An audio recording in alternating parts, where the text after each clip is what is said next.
I'm Todd Jones, recovering from 30 years as a sports writer. Thanks for joining me as I sit down with some of the best sports writers of our time, who knew the greatest athletes and coaches and experienced firsthand some of the biggest sports moments of the past half century. We'll share stories behind the stories, some we've only told each other. Pull up a seat on Press Box Access. You spend nearly 40 years covering baseball, you've got some stories to tell. Claire Smith certainly does, and we're lucky to have her share some tales as our guest. Claire was the first woman and the fourth African American to earn the highest honor given by the Baseball Writers Association of America, the Career Excellence Award. For many journalists, she has been much more than just a writer and an editor. So this is a special episode. We're going to do it in two parts. Yeah, baseball has a clock now, but what's the rush? We have Claire Smith with us. She has stories. Enjoy part one. Claire, welcome to Press Box Access. It's a real honor to have you on our show. Well, thank you for having me, Todd. It's a pleasure to be here and nice to put a face to a name that I've heard so often for so many years. Well, they're all lies about me, so don't believe what you've heard. Okay. Hey, I want to begin with a quote that I know is special to you. It's from Jackie Robinson, who said, "A life is not important except in the impact it has on other lives." Why is that so special to you? Well, it reminds everyone that no matter how much fame you have, or in these day and age, celebrity, famous for being famous, there's a whole lot that's bigger than you. And if you don't make an effort to remember that and try to make something better for someone other than yourself, or look past your nose, as I used to tell my boys, then you've wasted a lot of time and space on this planet. Jackie certainly had every right to put that on his gravestone, because he did try to make such a huge difference in this country and this world. Well, Jackie's quote certainly applies to you, Claire. You've impacted a lot of lives of young journalists, especially of color and other women in the business, while covering baseball for nearly 40 years. And you're impacting young reporters now as an assistant professor at a practice at Temple University, where you are co-director of the Claire Smith Center for Sports Media. I love it. The center is named after you. That's amazing. No. What were they thinking? I have no idea what they were thinking. But just being with the students and seeing their enthusiasm, it gives me such hope that even though the journalism world that we knew for most of our lives seems to be drifting away, where the 8-track tapes of journalism, I know they will keep the ideal alive, because they'll invent new ways to get the word out, literally get the written word out. And they are so anxious to do it. They don't see danger signs flashing the way we probably did on our last days of my last days of journalism. I can't say that applies to you. You're still going strong. But yeah, it gives me a lot of hope. All right. Well, they're lucky to have you, that's for certain, as a shepherd. And I wanted to take you back to those 8-track days. Yes. Back to the days of covering baseball in the 80s and 90s and onward. But I wanted to start with, first of all, why baseball? Sports writing is an interesting gig, and baseball writers, they're like a different ilk, the seam heads. I used to spend a lot of time around the baseball writers, but I was just on the fringe of the pack. I wanted to see why at some point in your life you thought, you know what, I want to cover baseball. Well, you kind of hit on it when you opened the show with the quote from Jackie, because Jackie had everything to do with my love of baseball.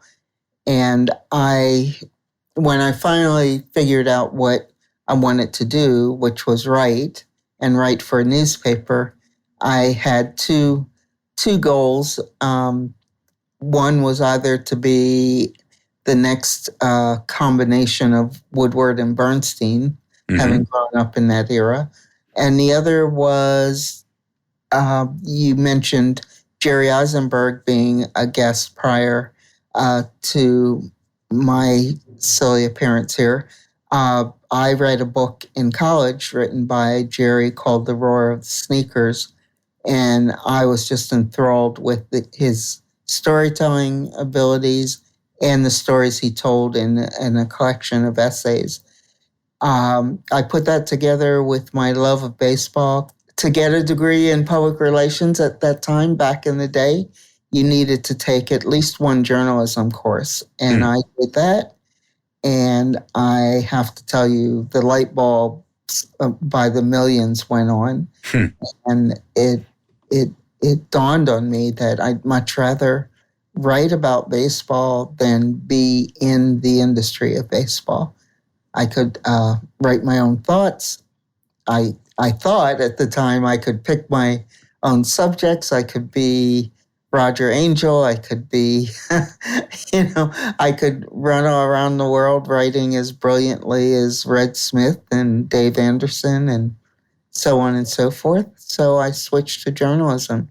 Well, it was a good switch, right? I mean, think about this. All these years later, in 2017, you're standing at a podium in Cooperstown, New York, the Hall of Fame inductions. You got baseball dignitaries around you. You got fans sitting out there in front of you. And you're awarded the Baseball Writers Association of America's Career Excellence Award, the Spink Award, J.G. Taylor Spink Award. It's the highest honor a baseball writer can get. What is it like standing at that podium at the hallowed grounds of Cooperstown? Well, it was otherworldly. To be on that stage and be up on that stage with a passel of Hall of Famers, first of all. I was sitting next to Rachel Robinson because she was there to receive the Buck O'Neill Award for long and meritorious service to the game.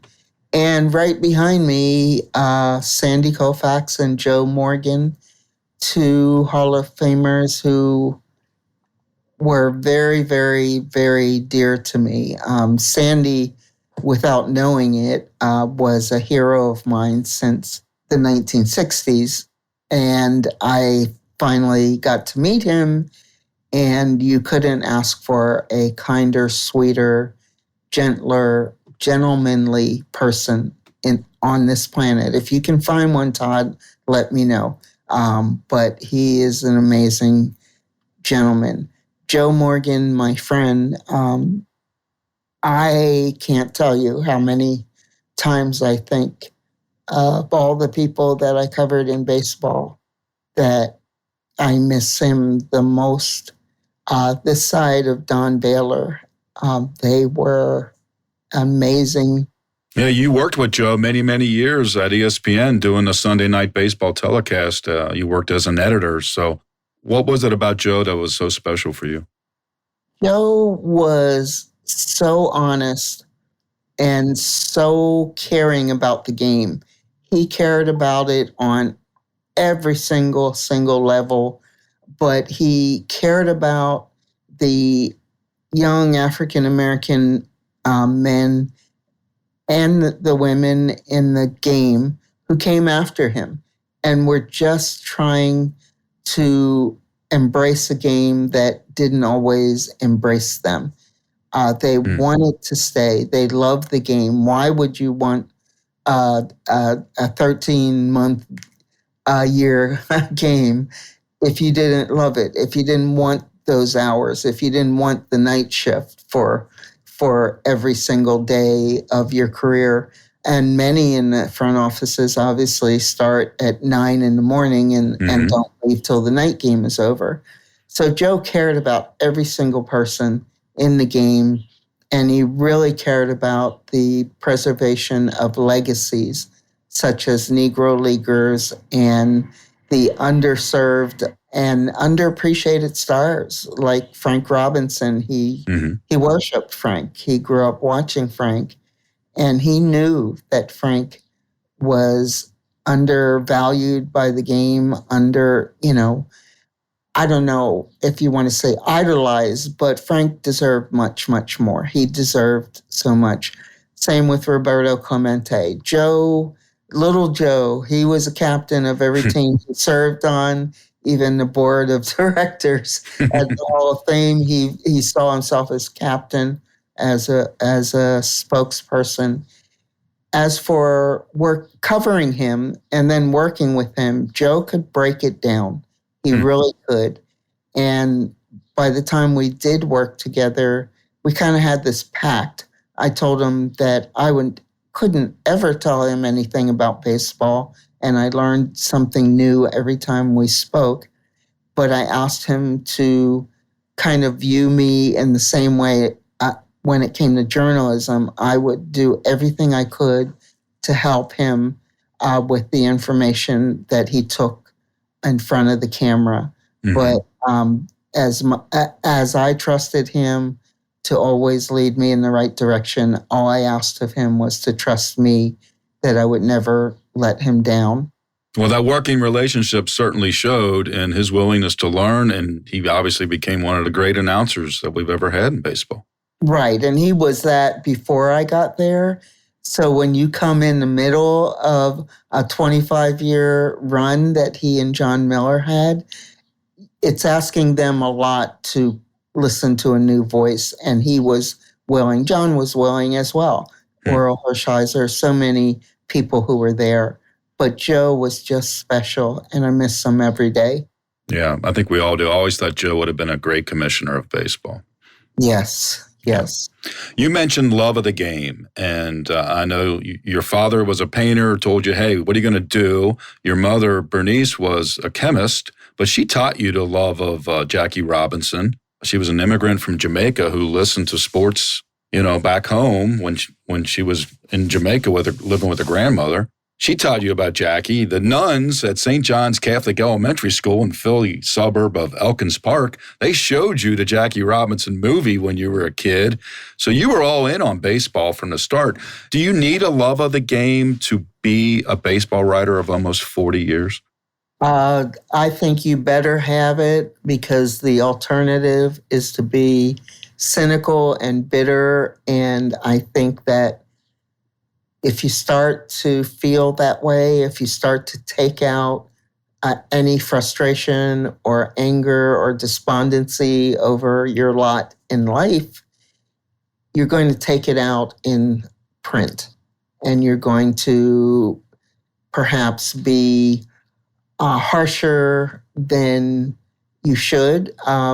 If you're a beat writer, you're supposed to be objective. If you're a baseball analyst or national baseball writer, you're supposed to be learnedly analytical, not use words as weapons. And if you're a columnist, you have an even greater responsibility, because you have been given the right to go to war, if you will, with 1 billion barrels of ink, and how you use those billions of barrels matter, because the people you cover are human beings. That's the way I always looked at it. Right. Sometimes you forget that, right? Sometimes it's easy to sit back and make all these judgments, and you forget the human aspect of it. Right, and you do get frustrated. You're there. You have no life off the field. As a single mom, I'm trying to raise my son, knowing that it's, what did I do? Why am I doing this? You ask yourself why all the time. And the frustrations hit you. And then you see something on the field that's just wondrous, or you see something that really, really needs to be held up to baseball's mirror, and you ask the question, why are you doing this? Why aren't you doing this? Why is there in 2023, why are there only 2 African-American managers? And one of them, God bless him, is 73 years old. So who knows how long Dusty's going to stay. Yeah, but Dusty Baker, the great Dusty Baker. The great Dusty Baker has been in the game over 50 years. So why is this still an issue, especially since Jackie's last public appearance? He asked about managers and 72 World Series when he threw out the first pitch a few days before he died. Exactly. He wanted to know why there weren't any third base coaches who are African American, because that used to be the stepping stone into the manager's office. But we're still asking those questions. Only it's a different generation, and I think that we're on the verge of seeing African Americans just throw up their hands and say, obviously, the game doesn't want us. If you had a couple of years ago, I believe it was 11 teams with one or fewer African-American players. Mm-hmm. Well, where are the managers, the coaches and managers going to come from? Right. Where's Bob Watson, the general manager, going to come from? Or Kenny Williams in Chicago? Where are they coming from if not up through the ranks? Well, that's why I think it's so important that we do have more perspective of people of color in sports media. And we certainly didn't have enough of that when you started. We didn't have many women. We didn't have many people of color. But you started in 82 and with baseball. You had worked previously, Bucks County and at the Philly Bulletin. But at the Hartford Courant decided in 1982 that they wanted you to cover baseball. And not just cover baseball, but cover the Yankees, the New York Yankees. And not just the Yankees, but the end of the Bronx Zoo Yankees. Well, they were. So what was that like showing up when George Steinbrenner was, at the height of his chaos with the Yankees in 1982? It was quite a season, wasn't it? It was. I didn't get there till June, so they were already on their, I believe, second manager in Gene Michael. And by the end of the season, they had gone. Our roster had hosted 54 different players. Now, that's kind of tough on a 25-man roster. And I believe they ended up employing 6 pitching coaches that season.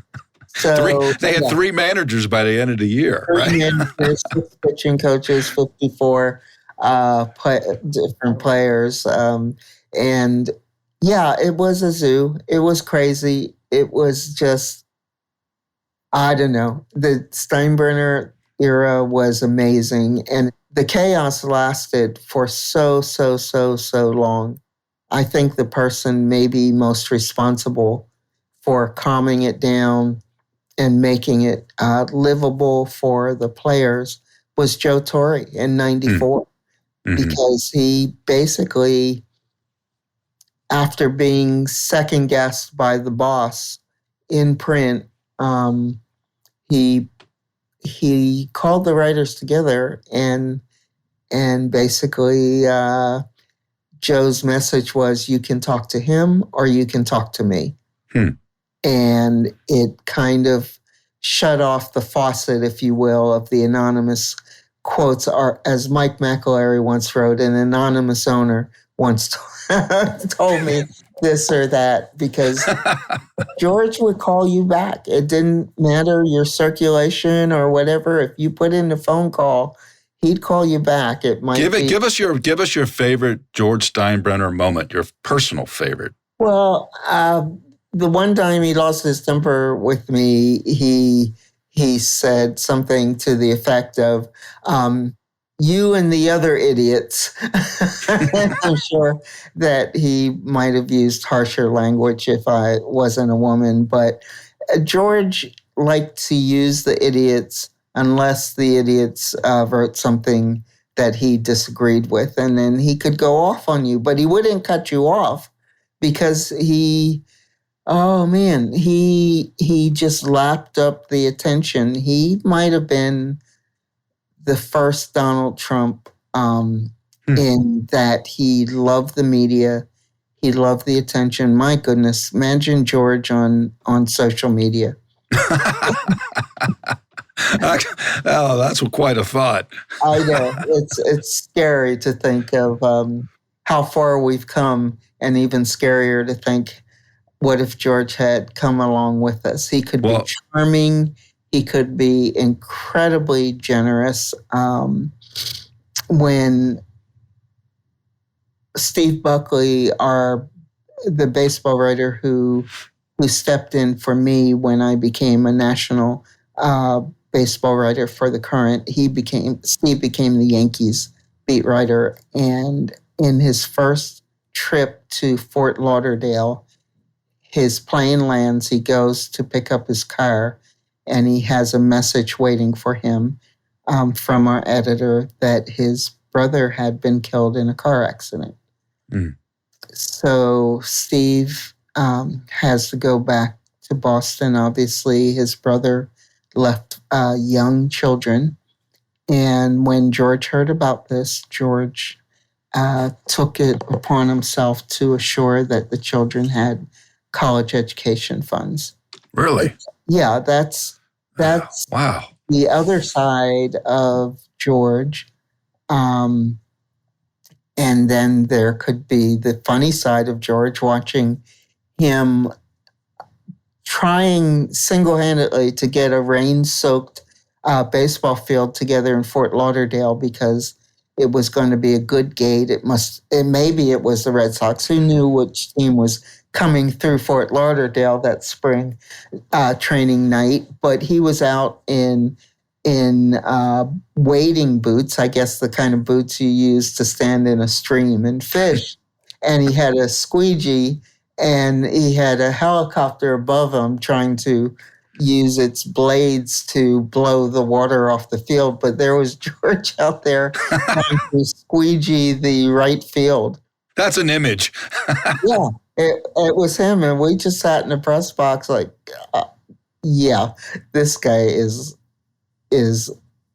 a lunatic. Well, he had his foil too, and Billy Martin. And Billy, I think he was manager several times when you were on the beat in the 80s. I mean, their relationship was, let's say, complex. It was combustible. It really was. And the fuel that served as the fire spreader was alcohol. Sadly, Billy had issues with alcohol. He'd arrive back on the scene. I covered number 4, and as a national writer, number 5, his 4th and 5th terms there. But whenever George started saying things like, "Have you seen Billy lately?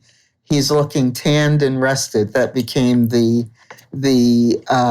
notice that he was thinking in terms of bringing Billy back. So that became one of our catchphrases. Billy's looking tanned and rested. Oh, no. Here we go again. Here we go again. And Billy would come in tanned and rested, and it was like watching the picture of Dorian Gray. Billy would literally sell his soul, if he could, to be the manager of the team he loved the most. It was where his heart was broken when he was traded away, blamed for corrupting Mickey and Whitey yep. and the whole group when he was the kid. How could he corrupt the stars, but he was the one they shipped away. And all he ever wanted to do was be back with the Yankees and manage the Yankees. So he'd come back, and then the madness of the circus, as it was called, with Reggie and all his inner personalities, George with all his hands and feet on management, and Billy leaning into his comfort space, which was usually a late night bar or what have you. It was just a combination doomed from the moment he walked back in. I didn't punch that doggy. I didn't do this. one's a liar and the other one's convicted. Some of Billy's and Reggie saying all the stuff that he would say, whichever Reggie showed up that day. I came in '82, and it was the year after. It was the year Reggie had moved on to the Angels, so I didn't actually cover him as a Yankee. Mm-hmm. I just saw the residuals of his stay there. So his return prompted the infamous chant from the crowds. I don't know if you're allowed to say this. Go ahead. Yeah, this is a podcast. We can say whatever the hell we want, Claire. Steinbrenner sucks, that way. But Reggie wanted to make a statement with his return, and not just a statement at the plate, but a statement from the second he came into Yankee Stadium. So he didn't go out of the tunnel until 6:44, noting the time so he could honor his own number that had not been retired. That's tremendous when you're honoring your own number. Right, but that's when he was going out. Rod Carew laid out a white carpet of towels leading down the runway from the clubhouse to the dugout for Reggie. and the crowd was just, it went wild. And correct me if I'm wrong, I believe Reggie hit a home run, and that prompted the chants to start. So it was always something. Bill Madden used to tell me about mid-game. He said he would walk by and say, "Clary, we haven't even seen what we're going to be writing about tonight." And he was always right. And often what we were writing about had nothing to do with the game. Coming up on 5 Minute News, I'm Anthony Davis. You might think it's partisan because maybe it's critical of one side or the other, but it's not. It's just the truth. And I think that's also something that's kind of unusual for Americans listening to the radio or to podcasts, because the news landscape in the States has been so partisan for so many decades. So 5 Minute News is verified, truthful, independent, unbiased, and essential world news daily. There was always some kind of sideshow to fill the notebook, to fill the column inches. And, covering those Yankees throughout the 80s for the Hartford Courant, it must have set up a great base for you for the rest of your career when you went on to the New York Times and the Philadelphia Inquirer and then on to ESPN for the final stage of your career. Just being around that scene, your news judgment and your antenna was always up. And that's why correct me if I'm wrong, but it probably set you up for success in terms of just how you approached your job, right? Yes, when your first full-time beat is one of the toughest on the planet, this side of maybe covering a war or a famine or something where lives are literally at stake, it just felt like your life was at stake. And it was when you had the sympathy of beat writers from the 29 other baseball teams who just had to think about baseball and not cover a circus. As Greg Nettles said, he always wanted to be a baseball player and work for a circus, and he got to do both. That was one of the great lines from those days. Exactly. So yes, it was a tremendous learning experience. It took its toll. I used to think my life was being measured in dog years, not regular years, because the burnout was real. And so I was able to do it for 8 seasons. And then I said to my boss, I can't do this anymore, but I want to cover baseball. And that's when I became the second national baseball writer in the country, second to Tracy Ringlesby of the Dallas Morning News. Mm-hmm. Claire, you were when you showed up in 1982, you were the first full-time beat writer as a woman in baseball. There had been other women writers, and at the time, but nobody on a day-to-day beat like that. How were you received by the Yankee players, the coaches, the managers, and the other writers? I never had a problem with the Yankees coaches, the managers, the players were fine. The other writers were extremely supportive. It's a sophisticated town. It's not even a town. It's a city. It's urbane. It's sophisticated. It's likes to think of itself, and properly so, I think, as being progressive. I also came along in '82. Well, the lawsuit that Melissa Lutke in Sports Illustrated filed against the Yankees to open the Yankees clubhouse and the Mets clubhouse, filed against the city, since those were public parks. That was in '78. So the two teams were used to seeing women reporters. Jane Gross covered home and home. So she had kind of a full-time beat when she would fill in for the beat writers at home, and they could have some downtime at home. And she was brilliant. She was my friend, my mentor. I stood in her shadow, even though she was only 5 foot tall at the most, and maybe weighed 90 pounds. But I stood in her shadow, and I was in awe of her. And I'm really, she passed away this year, so it's kind of it's nice to reminisce about Jane and remember how much she meant to so many. Helene Elliott, who's now in the Hockey Hall of Fame. And we featured Helene on our show. Yeah, she was great. Yeah. So she was there, and it was not an unusual thing in New York City. What was unusual was the fact that I only knew of maybe one other African-American woman.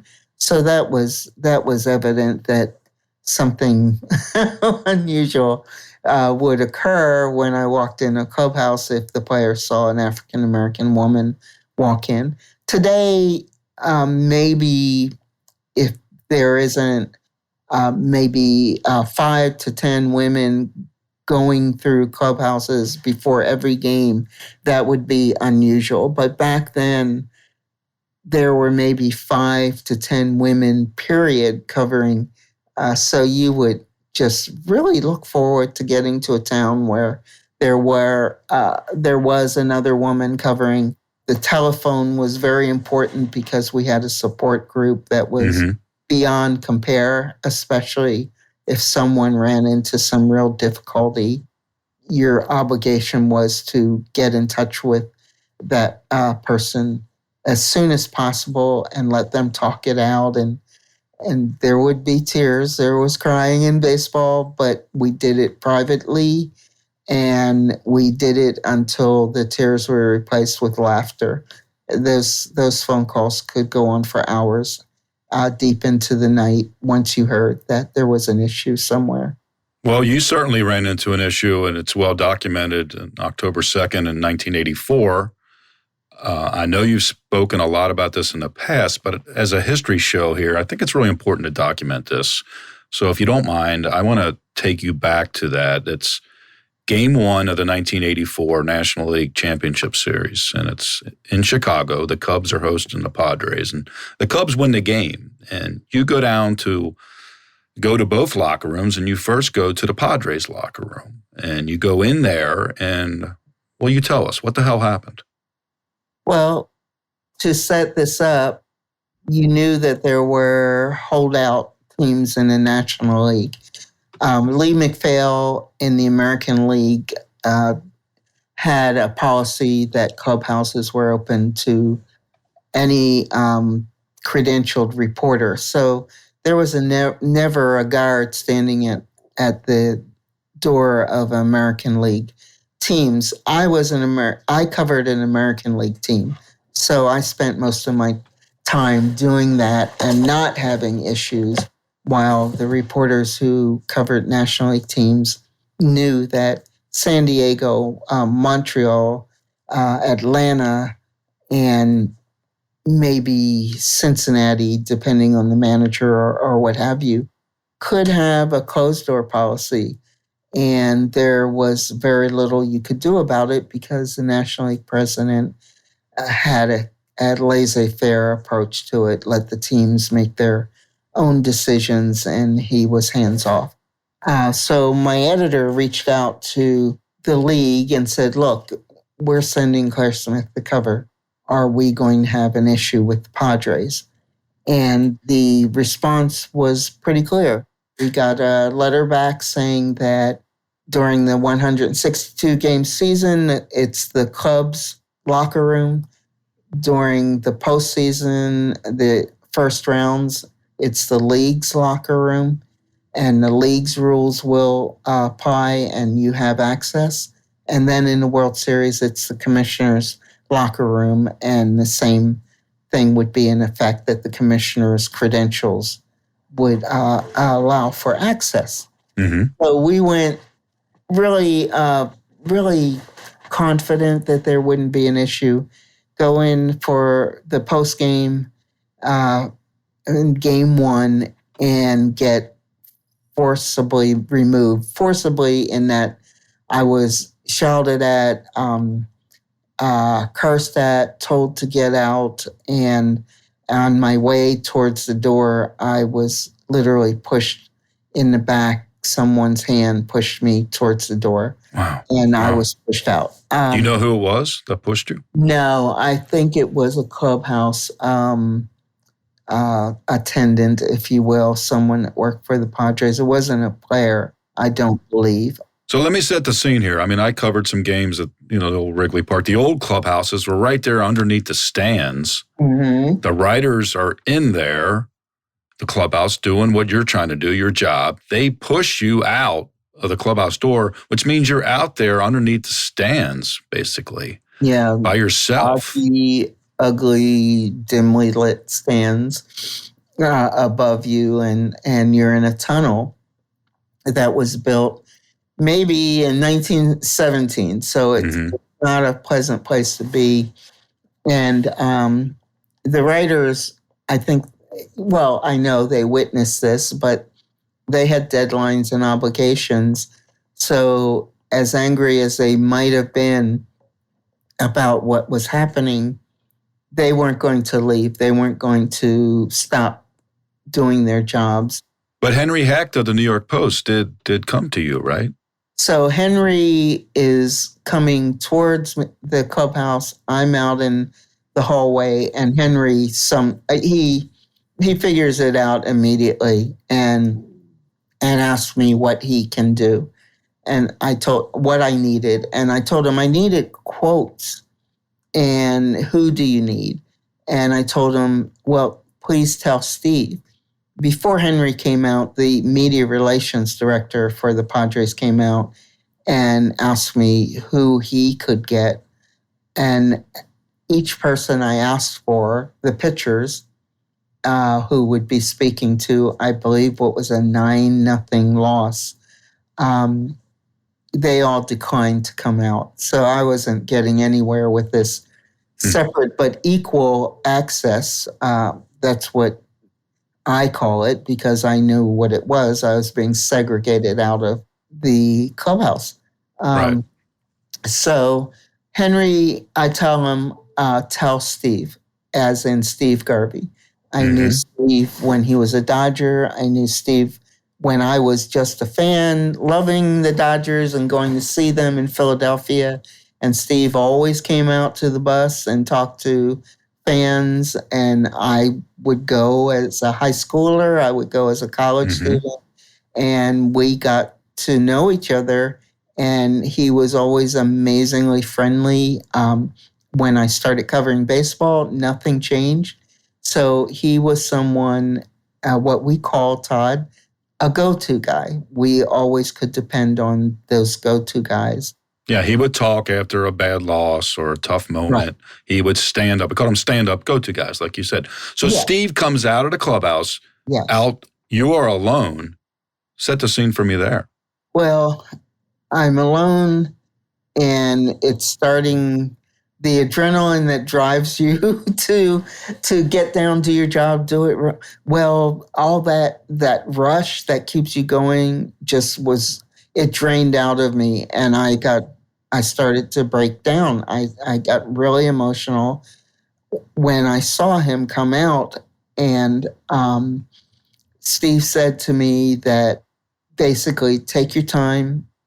I'm here for as long as you need.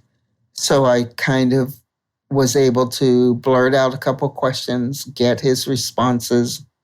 And he saw that I was very emotional, and he said, that was okay, but get yourself together because you have a job to do.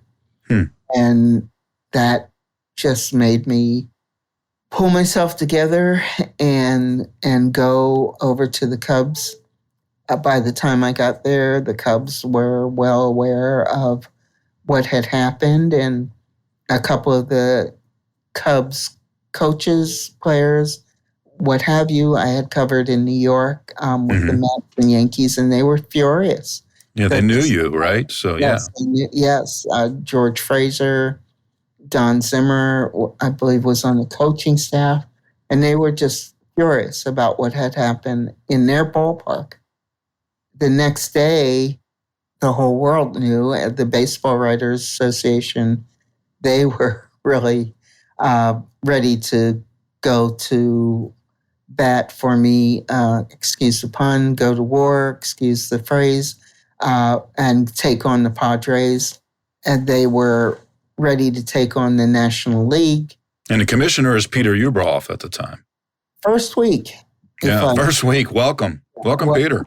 Welcome, yes. Coming off of the very sophisticated, well-run Olympics that he had put together in Los Angeles and coming into baseball. Chaos and its 19th century approach to the media. Peter he wasn't one to tolerate this, and once he found out, he issued an edict saying that credentialed reporters are to be allowed in every major league clubhouse, period, taking that responsibility out of the hands of the league presidents and team owners, managers, players. He just put his foot down. So those were the headlines. The lasting impact was when we show the movie to students today, Let Them Wear Towels, where women recount their first experiences in clubhouses, the lawsuits, and also the ugliness that they faced in those early years. One of the questions the students ask is about what we did to see to our mental health.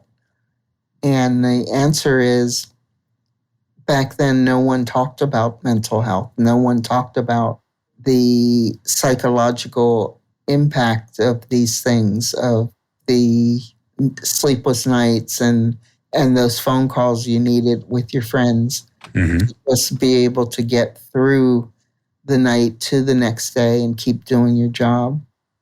Todd, I don't know of any other woman other than Katie Feeney and Phyllis Marriage who stayed with this game as long as I have. Right.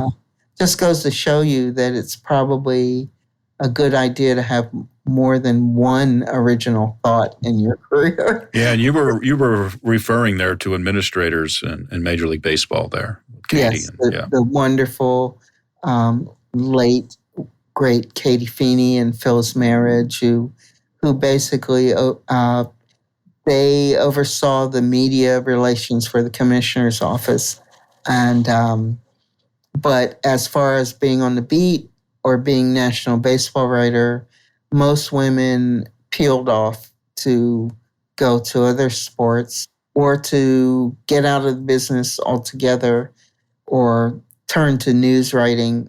Jane became an amazing news writer for the Times. Mm-hmm. But you stayed with it, Claire. You stayed in baseball. I'm curious, you said when Steve Garvey says to you, I'll stay here as long as you need, but you get yourself together because you got a job to do. You have said that that was like a defining moment in your career. Why? Well, it made me refocus in real time and realize he was right. There was an editor waiting for my game story back in Hartford. There was no time to run into the ladies' room and cry or pack up and leave or go find a Padres official to yell at, scream at. I didn't want to make a scene. Writers never want to be the story. Mm-hmm. I did what I had to do, and Steve helped me do that. And he was there reminding me that I had what I need to get through that moment. And I needed to go gather on the other side what I needed from the Cubs, then get upstairs and gather myself and write a game story. I don't remember much about rushing upstairs and writing. And I think that you recognize that adrenaline carries you through those moments. Sometimes you go back and read a game story or whatever, and you don't even know if that's you. It doesn't sound like you. That's what he was reminding me, that it was the job and everything that came with it. But the most important thing was to do the job. Well, I think it's interesting that Garvey's daughter, Olivia, is a TV sports reporter in Palm Springs, California. And she's reached out to you, right? You have mentored her somewhat. Yes, she's in D.C. now. She's D.C., okay. All right. Big time on-air reporter in D.C., and she's terrific. She really is. And the fact that his daughter went into this field shows that what Steve did in 82, it wasn't just a lark. He obviously instilled in his sons and daughters the fact that they should have the right and the equal opportunity to do what they wanted to pursue. Mm-hmm. Obviously, Olivia grew up in a baseball family and loves sports. And she carried that all the way through to, as I did, to finding a way to cover sports because that was her dream.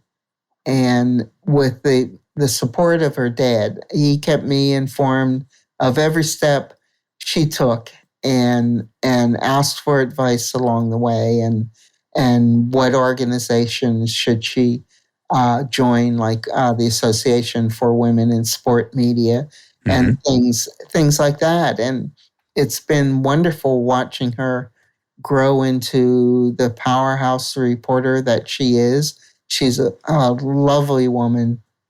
And both Candace and Steve Garvey, her parents, are just so proud of her. And I'm proud to know her. I'm proud to be in the same profession with her.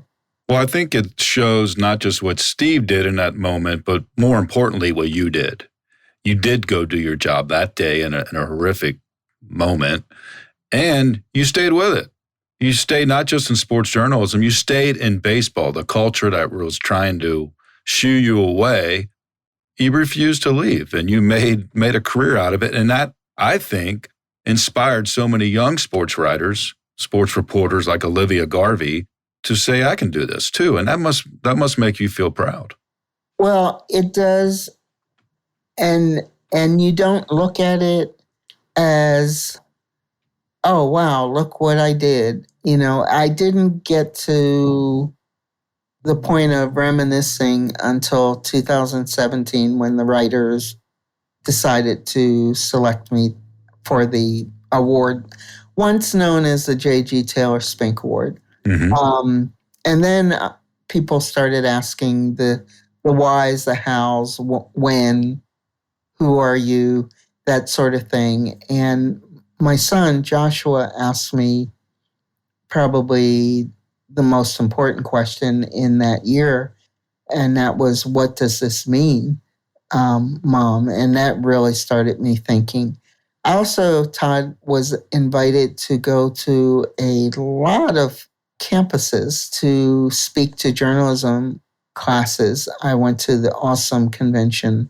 I was invited out to the Kansas City, the Negro Leagues Museum, a lot of places, Florida State, Columbia University, the University of Kansas, places that I never dreamed would want to hear from me, but they did. And it started to occur to me that over the 40 years that I thought I was just getting up every day and going to work, that there were actually people who were watching me get up and go to work. Right. And wanting that to mean something in terms of encouraging themselves to do the same or follow in the footsteps or what have you. So I never looked at it that way. I never thought of myself as a role model. And in retrospect, I'm kind of glad that I behaved myself, because there were people watching. And to hear them to this day, the youngsters come up and say thank you and things like that, it's humbling. Well, I think about this, Claire. I think about you in that October day in 1984, being alone, standing out there, alone, outside the clubhouse. And then I think about that day in December of 2016 when the baseball writers announced that you were going to be awarded the Career Excellence Award. And they asked you to come up to the podium and say a few words in that moment. And then you called up all the other women writers in the room. The writers came up. There's like 20 women standing around you. Pretty amazing. The contrast between being alone in 84 and sharing that moment with 20 other female writers, I think that shows a lot, right? It did. As I stood up there, I looked around the room and saw how many women were in that room. And there were maybe a couple hundred writers in there, because it's our winter convention, if you will, at the winter meetings every year. Mm-hmm. And also seeing how many writers I grew up with and considered not only sisters, but brothers. It takes a village. It really does. When you're on the road and closer to that group than you are with people that work for your newspaper. There are people I knew on the phone at newspapers that I never met. Yeah, right.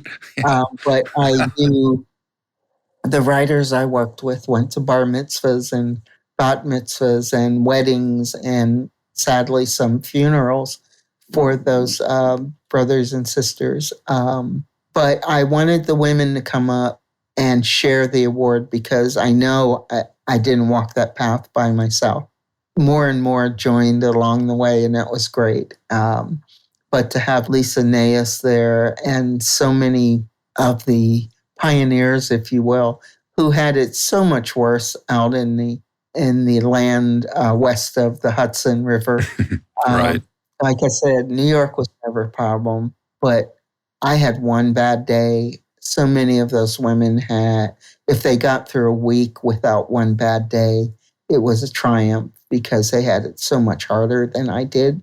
So I wanted to share that moment, but I also asked the women standing to my left and right to look out at the men in the audience and applaud them, because without the baseball writers' support, solid support, we wouldn't have been able to do what we did. Mm-hmm. So it was a terrific occasion. Again, humbling. And then it was the sprint to Cooperstown half a year later. Well, it does take a village, right? And thankfully, the village does include many more women, many more people of color, that village of sports writing, sports journalism. It was an honor to talk with Claire, who had a big impact on bringing much-needed diversity to sports journalism. And she had so many other great baseball stories to share, we let the tape roll longer than usual. So join us for part 2, more from my conversation with Claire. In that episode, you'll hear about people and moments that she considers special from her Hall of Fame career. Come on back, we'll save you a seat. Thanks for listening to Press Box Access. You can find us here with a new episode every other Wednesday. If you enjoyed this episode, Please be sure to subscribe and follow us on Apple Podcasts or on your favorite podcast app. We'd love for you to review us. 5 stars would be nice. Follow us on social media. Drop us an email at pressboxaccess@gmail.com. And be sure to spread the word. Everyone is welcome here. This has been a production of Evergreen Podcast. A special thank you to executive producers Michael D'Aloia and Gerardo Orlando, producer Bill Huffman, and our audio engineer Nathan Corson. I'm your host, Todd Jones. It's closing time. Rock on.